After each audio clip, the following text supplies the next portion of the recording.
Is one of your parents more a nicer critic? Well, so my mom loves to have her opinion. That's not funny. I know what's going to happen. Mm-hmm. Oh yeah, this is what's She loves to say it in the middle of the movie to everybody. So that's frustrating. And I've tried to coach her. I was like, this is my life, Mom. Like I spent like years on this like 3 minutes right here. Yeah. Can you just not say anything? And she's like, no, I'm your mother. I can do what I want. So that doesn't work.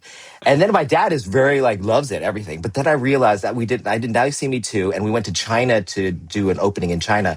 And so we watched it in the theater there, and they have translations in the China version. And suddenly he's like laughing at other jokes. He gets it.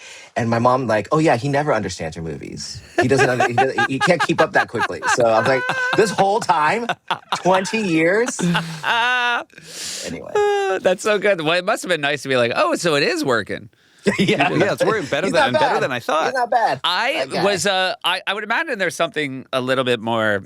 Was it a different experience with Crazy Rich Asians? Because again, to like a ton of audiences, that was like, oh, this is the first time we're seeing our experience on screen. And I would imagine it connected with your family as well. Did they hold it to a different standard because of the subject matter, or did they just embrace it the way they embrace all your work? That for me, it was really hard to start, because that was the thing that was scariest to me, to talk about like my cultural identity crisis. Yeah. Like talking about being Asian just in general, suddenly everyone tries to treat you like an Asian and do things that are Asian for you. And you're just like, I just don't want that. Like, I just want to be a director.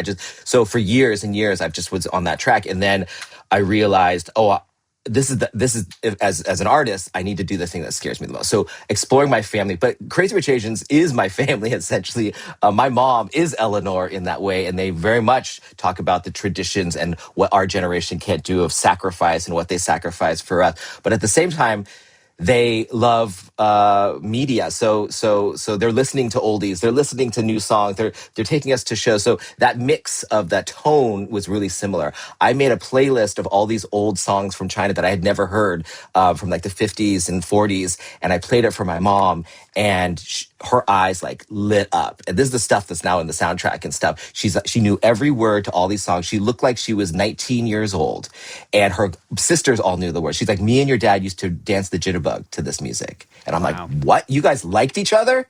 So I knew that there was something. So we got to share in this canvas, and I got to talk to them about, hey, what about this? I was doing a scene with Michelle Yeoh in the kitchen, and I shot a picture of me and Michelle in the kitchen because I wanted a big kitchen scene. So we had all the ingredients just like at home.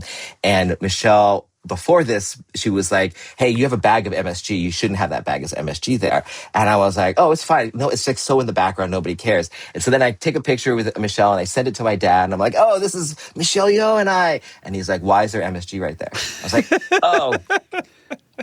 Anyway, but they were very proud. We had great. We had actually had a marketing event at the restaurant where we brought the report. We had our junket at the restaurant, and my mom brought all my awards from since I was in third grade all the way through high school and put them on all the tables where all the people were. She didn't have enough room, so in the back of her trunk of her car, she had more awards and would walk people through my life.